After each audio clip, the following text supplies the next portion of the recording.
இந்த நாளுக்கான கர்த்தருடைய வார்த்தை அதிகாரம் புத்தகம் 28ஆம் அதிகாரம் 15ஆம் வசனத்தின் பின்பகுதி.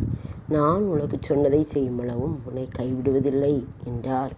இது யாருக்கு சொல்றாருன்னா யாக்கோபுக்கு சொல்ற வார்த்தை. நான் உனக்கு சொன்னதை செய்யும் அளவும் உன்னை கைவிடுவதில்லை. இது நமக்காக நாம் சொந்தமாக நம்ம என்ன செய்யலாம், எடுத்துக்கொள்ளலாம்.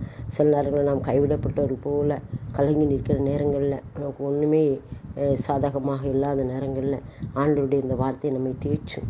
நான் உனக்கு சொன்னதை செய்யுமளவும் உன்னை கைவிடுவதில்லை.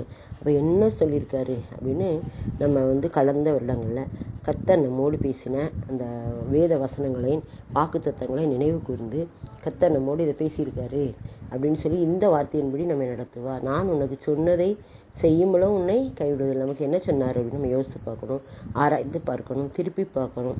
அப்படி திருப்பி பார்க்கும்போது அவர் நம்மோடு பேசின வாக்குத்தத்த வசனங்களை நாம் பிடித்து கொள்ள வேண்டும். அப்போ அந்த வசனத்தின் மூலமாக நான் உனக்கு சொன்னதை செய்யும்பளும் உன்னை கைவிடுவதில்லை என்ற வார்த்தையை நாம் என்ன செய்யலாம், பொருளை புரிந்து கொள்ள முடியும். அப்போ அவர் நமக்கு என்ன சொல்லியிருக்கிறாரு, கடந்த நாட்களின் காலங்களில் நம்முடைய ஆத்மாவுக்கு, நம்முடைய சரீரத்துக்கு, நம்முடைய குடும்பத்துக்கு, நம்முடைய பிள்ளைகளுக்கு அவர் என்ன வாக்கு கொடுத்தாரு, அதை நம்ம பார்க்கும்போது அதை செய்யும் அளவும் அதை சொன்னதை நான் உனக்கு செய்வேன், அது செய்யும் வரைக்கும் நான் உன்னை கைவிட மாட்டேன் அப்படின்னு அவர் சொல்கிறார். நாம் என்ன செய்யணும், அவருக்குள்ளே நாம் தைரியம் கொண்டு இருந்து விசுவாசத்தோடு எதிர்பார்க்கணும். கர்த்தர் நமக்கு சொன்னதை நிச்சயமாகவே செய்வார், இவர் சொன்னதை நான் நிறைவேற்றி தருவேன்னு சொல்லியிருக்கிறாரு. அதுமாதிரி நம்ம எங்கேயாவது போகும்போது கூட அந்த வார்த்தையை முழு வசனங்களை நாம் என்ன செய்யலாம், சுதந்திரத்துக்குள்ள நான் உன்னோடு இருந்து நீ போகிற இடத்தெல்லாம் உன்னை காத்து இந்த தேசத்துக்கு உன்னை திரும்பி வர பண்ணுவேன் அப்படின்னு அவர் சொன்னதை நாம் என்ன செய்யணும், எடுத்துக்கொள்ளலாம். அப்படி நம்முடைய வாழ்க்கையில் ஒவ்வொரு அத்தியாயத்திலும் ஒவ்வொரு பகுதியிலும் அவர் நமக்கு என்ன சொன்னார் அப்படின்னு நம்ம சிந்தித்து பார்த்து அந்த வார்த்தையை பிடித்து கொள்ளும்போது நான் உனக்கு சொன்னதை செய்யும்போது உன்னை கைவிடுவதில்லை என்ற வார்த்தை நமக்கு நிச்சயமாகவே என்ன செய்ய நிறைவேறும். அவர் நமக்கு சொன்னதை செய்யும்போதும் கைவிட மாட்டார், செய்வார், சொன்னதை செய்வார். அதை செய்யும் வரைக்கும் நாம் பொறுமையோடு காத்திருக்க வேண்டும்.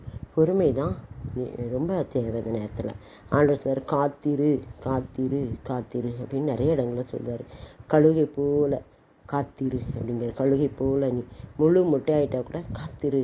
கழுகு முழு முட்டையாக இருந்தாலும் கூட திரும்ப தன்னுடைய சிறகுகள் முளைக்கும் என்று நம்பிக்கையோடு காத்திருந்து அந்த சிறகுகள் முளைத்த பிறகு முன்னிலும் அதிக வேகமாக அது பறந்து போகுமா. அது மாதிரி நாமும் நமக்கு கொடுத்த கர்த்தருடைய வார்த்தைகளை பிடித்து கொண்டு காத்திருக்கும் போது முன்னிலும் அதிக வேகமாக நம்முடைய ஊழியத்தின் காரியங்கள், நம்முடைய குடும்பத்தின் காரியங்கள், நம்முடைய சொந்த காரியங்களிலும் நம்முடைய தேவைகளிலும் அவர் முன்னிலும் அதிகமாக செயல்படுவதை நாம் பார்க்க முடியும். அப்படிப்பட்ட கிருபையை நாம் இந்த நாளில் பெற்றுக்கொள்வோம்.